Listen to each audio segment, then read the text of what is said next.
Student welcome to my channel all the best education. इस video में कक्षा 10 गणित 2024 में आने वाले प्रश्नों पर बहुविकल्पीय प्रश्नों पर ध्यान देंगे। जो सबसे इम्पोर्टेंट प्रश्न पर ही ध्यान देंगे। ध्यान दीजिएगा, ये ट्रिक नहीं है, लिखने पर ये लग गया है। दो आकृतियां जिनके आकार समान हो परंतु आवश्यक रूप से आयाम समान न हो कहलाती है स्वर्गांशम आकृतियाँ, समान आकृतियाँ, समरूप आकृतियाँ या असममित आकृतियाँ। तो इनमें से चार ऑप्शन में से एक ऑप्शन आपका सही है, जो ऑप्शन सी से है, जो समरूप आकृतियों से रिलेटेड है। ठीक ना, समरूप। क्यों? क्योंकि आयाम समान न हो वो कहलाती है, जो आयाम जिसकी बराबर ना हो उसे हम समरूप आकृति कहते हैं। इस पर ध्यान मत दीजिएगा, लिखने में ये लग गया। अगला है, चित्र में त्रिभुज ABC और त्रिभुज AEF समरूप त्रिभुज है, जिससे BAF कोण जो है और कोण ABC है, जो कोण BCA है और कोण CAB। ठीक है, तो इसमें से कौन ऑप्शन आपका सही होगा? ध्यान दीजिएगा, क्योंकि समरूप त्रिभुज के बारे में पूछा है। दो है ABC, देखिए ABC और दूसरा है AEF।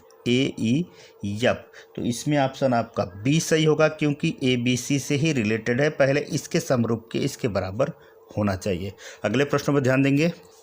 अगला है, जब एक बिंदु दृष्टि रेखा और क्षैतिज रेखा से बने कोण को प्रेषित करता है, जबकि प्रेषित बिंदु क्षैतिज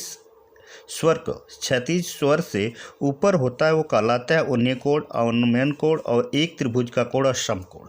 ठीक है, जो सबसे ऊपर आता है, क्षैतिज के ऊपर आता है, वो कौन सा कोण कहलाता है, उस पर ध्यान देंगे।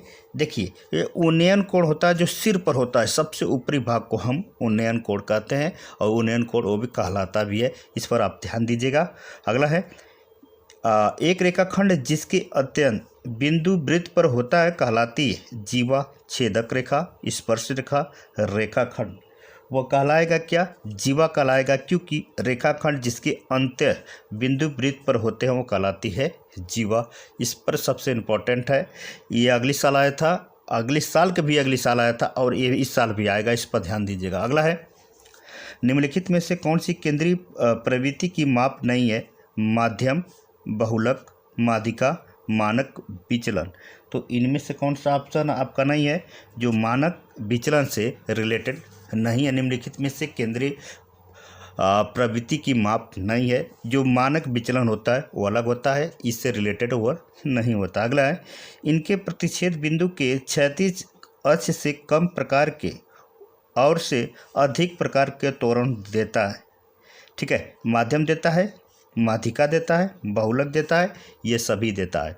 तो इसमें ऑप्शन आपका सी जो है, बी ऑप्शन आपका सही है, क्योंकि माध्यिका इसे जो प्रत्येक बिंदु को अक्ष पर कम प्रकार से अधिक त्वरण देता है। इस बात पर ध्यान दीजिएगा। अगले प्रश्न पर ध्यान देंगे। ध्यान दें, बारंबारता बटन की माध्यिका आलेखीय विधि से निम्न में से किसकी सहायता से ज्ञात की जाती है?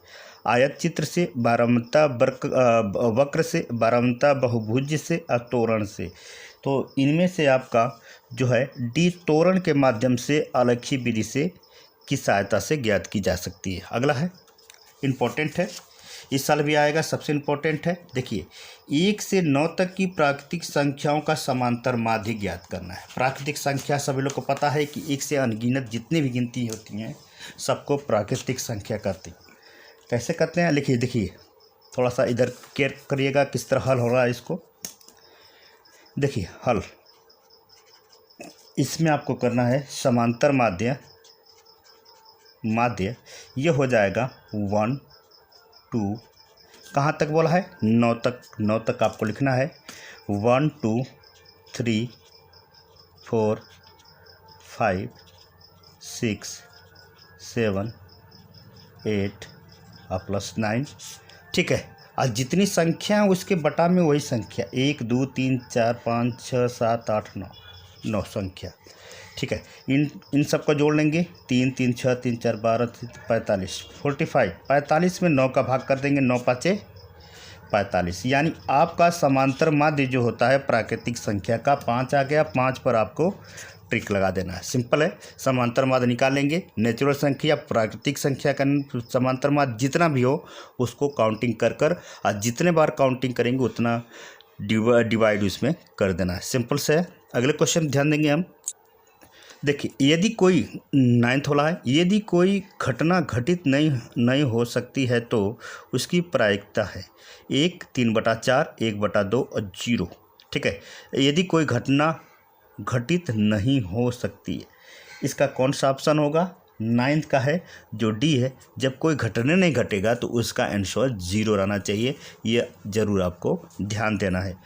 प्रायिकता में आता है, इसको भी केयर करना है कि 0 रहेगा, इम्पोर्टेंट है। किसी घटना का घटित होना बहुत ही कम संभावित है, इसकी प्रायिकता निम्नलिखित में से निकटतम है। निकटतम कितना है अब पूछ दिया, अब इसमें प्रायिकता नहीं है, इसमें निकटतम पूछ दिया है तो 0.001, 0.001, 0.01, 0.1। तो आपका ऑप्शन यही सही होगा कि 0.001 जो सबसे लंबा हो, दशमलव में दिया रहे, वही इसकी निकट प्रायिकता होगा। इस बात पर जरूर ध्यान दीजिएगा। ये 2024 में आने वाले गणित के बहुविकल्पीय प्रश्न में से सबसे इम्पोर्टेंट प्रश्न इसमें छाट कर लाए हैं, जो आपके लिए सबसे इम्पोर्टेंट है।